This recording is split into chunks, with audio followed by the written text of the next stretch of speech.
After our coup series, we decided to take a look at how and when each and every Nigerian president died, and where possible, their last words. As you all know, death is inevitable. So, if you are watching this video, congratulations for being alive and probably well. However, while you and I are here today, many of our leaders have passed to the great beyond. Some died of natural causes, while others were assassinated. Our leaders are good at hiding their cause of illness, but good at spending our resources in treating themselves when they get ill. In the light of this, the cause of death for some of our presidents is in the realm of speculation. Nigeria has had about 13 presidents since independence in 1960, plus one ceremonial president, making a total of 14 presidents.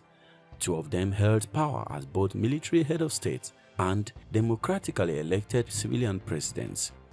Three of them were assassinated while in office. Four died of natural causes, while one died under controversial circumstances. 6 are still alive at the time of recording this video. Without much ado, let's find out how and when each and every Nigerian president died and their last words. Our list will be based on when they held office, with the exception of one that we reserve for last. Please watch till the end to find out who this one is. We begin with Alhaji Abubakar Tafawa Balewa. Balewa was overthrown and murdered in a military coup on January 15, 1966. Many other leaders, including his old companion Sir Ahmadu Bello, were also murdered in the coup. Even though the circumstances of his death still remain unresolved, the general consensus is that he was shot dead by a group of mutineers led by Major Emmanuel Ifeajuna during the January 15, 1966 coup. His body was discovered at the roadside near Lagos 6 days after he was ousted from office. Eyewitness reporter Chief Segun Aremu Osoba, who later became the governor of Ogun State, states, Balewa's body was still fresh 6 days after the coup and with no marks of bullets on his body. The body was in a sitting posture with the back rested on a tree. The body was roped in a big white agbada with a cap lying at its feet. Another unpopular opinion is that Balewa died of asthmatic attack. He was buried in Bauchi. The news of his assassination spurred violent riots throughout northern Nigeria and ultimately led to the bloody counter-coup of July 1966. Today, his portrait adorned the 5 naira notes. He was succeeded by Major General Johnson Thomas Aguiyi-Ironsi on 16 January 1966. His last words are not known since his killers never came out to admit their discussion. Next on our list is Major General Johnson Thomas Aguiyi-Ironsi. Aguiyi-Ironsi was born on the 3rd of March 1924 and was killed on the 29th of July 1966. He was the first military head of state of Nigeria. He assumed power amidst the ensuing chaos that followed the decapitation of the country's leadership on January 15, 1966. The January coup was led by Major Chukwuma Kaduna Nziogu. In the early hours of July 29, 1966, officers of northern extraction surrounded the government house Ibadan, where Major General Aguiyi-Ironsi, who had visited his friend Lieutenant Colonel Francis Adekunle Fajuyi as part of a nationwide peace tour, was staying. The northern officers led by Major T.Y. Danjuma and Lieutenant Garba Dada Paiko, who was the adjutant of the 4th Battalion, arrested both Ironsi and Fajuyi and squeezed them into the front seat of one vehicle and taken away.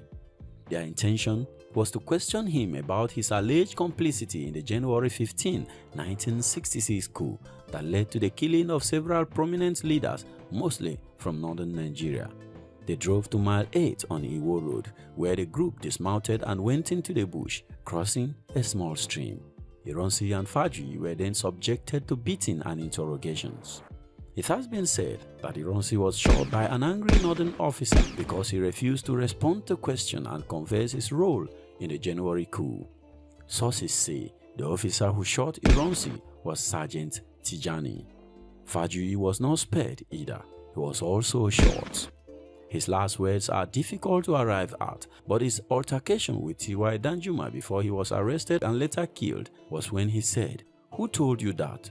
You know it is not true." He said this when Danjuma accused him of being part of the January coup. Before this time, it is said that Ironsi told his son who was with him not to take revenge. He said, "Don't take revenge." Aguiyi-Ironsi was succeeded by Lieutenant General Yakubu Gowon on the 1st of August 1966. Gowon is still alive. Then came General Murtala Muhammed, who was born on November 8, 1938 in Kano. He became Nigeria's third military head of state on July 29, 1975, after General Yakubu Gowon was ousted while attending OAU summit in Kampala. On 13th February 1976, while General Murtala Muhammed was heading for work along his usual route on George Street, a group of soldiers who were members of an abortive coup led by Lieutenant Colonel Bukasuka Dimkar emerged from an adjacent petrol station, ambushed the vehicle and assassinated Muhammad. This happened shortly after 8 a.m. in the morning and was his 200th day in office. His ADC, Lieutenant Akintunde Akinshenwa, and driver were also killed in the process. The circumstances of his death made it difficult to ascertain what his last words were. He was succeeded by then Chief of Staff, Supreme Headquarters, Lieutenant General Olusegun Obasanjo. Obasanjo is still alive and strong. General Olusegun Obasanjo handed over power to a civilian president, Alhaji Shehu Usman Shagari, on the 1st of October 1979, as planned by his predecessor, General Murtala Muhammed. Shehu Usman Shagari was born on the 25th of February 1925 in Shagari town of Sokoto State to a Sunni Muslim Fulani family. He was the first democratically elected president of Nigeria, and his administration ushered in Nigeria's Second Republic.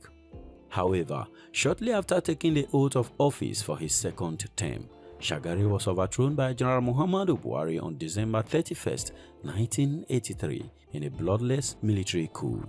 General Muhammadu Buhari is the current civilian president of Nigeria.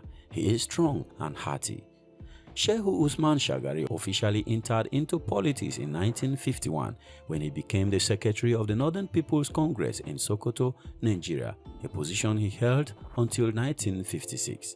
However, his early political activities may be traced back to 1945 when he founded and became secretary of a youth group called Youth Social Circle in Sokoto State. In 1954, Shehu Shagari was elected into his first public office as a member of the Federal House of Representatives representing Sokoto West. On the 28th of December 2018, at about 6:30 p.m., Shehu Shagari died from a brief illness at the National Hospital Abuja, where he was undergoing treatment before his death. He was 93 years old. His death was confirmed by his grandson, Bello Bala Shagari, and Governor Tambuwal of Sokoto State in a tweet at the time of his death.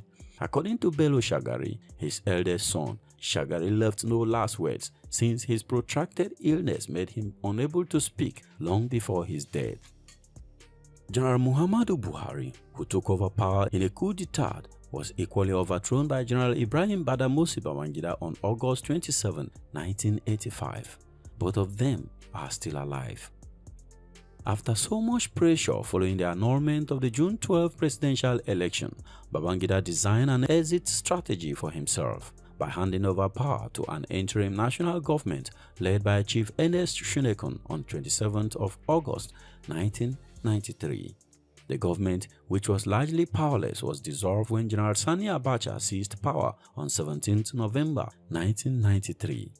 According to the family, Shunekun died of acute pneumonia. He died peacefully on 11th January 2022 at the age of 85 at Evercare Hospital in Lagos. There are no recorded last words from the former leader. Sani Abacha was born on the 20th of September 1943 in Kano State, Nigeria. He ruled as the military head of state of Nigeria from 1993 until his death in 1998. Abacha seized power from the interim national government headed by Chief Ernest Shunekun on 17 November 1993 in the last successful coup d'etat in the military history of Nigeria. Abacha became the first Nigerian army officer to rise through the ranks to the full general without skipping a single rank. He attended the Nigerian Military Training College in Kaduna and was commissioned in 1963 after he had attended the Mons Officer Cadet School in Aldershot, England. On the 8th of June 1998, General Sani Abacha died in the Aso Rock Presidential Villa in Abuja. He was buried on the same day according to Muslim tradition and without an autopsy, fueling speculation that he may have been assassinated. The government identified the cause of death as a sudden heart attack. Most foreign diplomats, including United States intelligence analysts, believe Abacha may have been poisoned.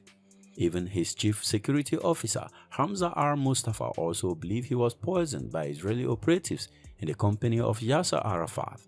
Before his death, Abacha was planning to transfer power to civilian government in October 1998. His last words are not in public domain. After Abacha's death, General Abdulsalami Abubakar succeeded him as the head of state. Abubakar's short tenure ushered in the Fourth Republic in Nigeria.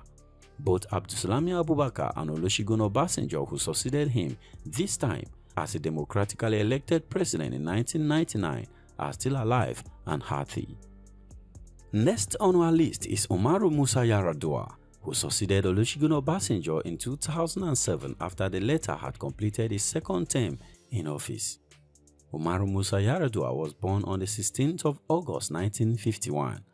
He was the president of Nigeria from 2007 to 2010.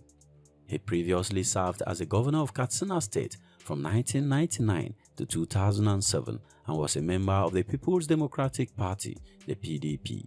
After several medical trips abroad, including his last visit to Saudi Arabia, Yar'Adua returned to Abuja on the 24th of February 2010 under the cover of darkness. Before this time, a presidential spokesman has said that he was being treated for an acute pericarditis, an inflammation of the lining around the heart. But when he returned to Nigeria in February, his state of health was unclear, but there was speculation that he was still on a life support machine. Various political and religious figures in Nigeria had visited him during his illness, believing he would make a recovery. But Yar'Adua died on the 5th of May at the Aso Rock Presidential Villa. He died of natural causes. An Islamic burial took place on the 6th of May in his hometown in Katsina. Family sources said the late president had lost his ability to speak prior to his death, making it difficult to have his last words. He was succeeded by his vice president, who was at the time the acting president, Dr. Goodluck Jonathan. Jonathan is still alive and healthy. And finally, let's go back to the beginning and find out how Nnamdi Azikiwe died. Nnamdi Benjamin Azikiwe, popularly known as Zik of Africa, was born on the 16th of November 1904 in Zungeru, present-day Niger State, to Igbo parents from Anambra State in eastern Nigeria. He served as the first president of Nigeria from 1963 to 1966. Zik was considered the driving force behind the nation's independence and came to be known as the father of Nigerian nationalism. Zik died on May 11 at the University of Nigeria Teaching Hospital in Enugu, where he was being treated for an undisclosed ailment. It is speculated that his last words were a prayer. He said, "Oh God, I have made the greatest mistake of my life. I choose heroism instead of sainthood. Now that I am about to lie lonely in the grave, who will remember to pray for me anymore? Lord, please, if for all that I suffered for the sake of Nigeria, forgive my sins and receive me in your kingdom." He was 91 years old at the time of his death. His death was reported on May 13th by the News Agency of Nigeria. Watch this video here for a full account of how General Aguiyi-Ironsi and Lieutenant Colonel Adekunle Fajuyi were killed in a northern counter-coup of July 29, 1966. Don't forget to leave a like and a comment on this video. Subscribe if you have not done so. Thank you very much for watching, and I will see you in the next video. Peace.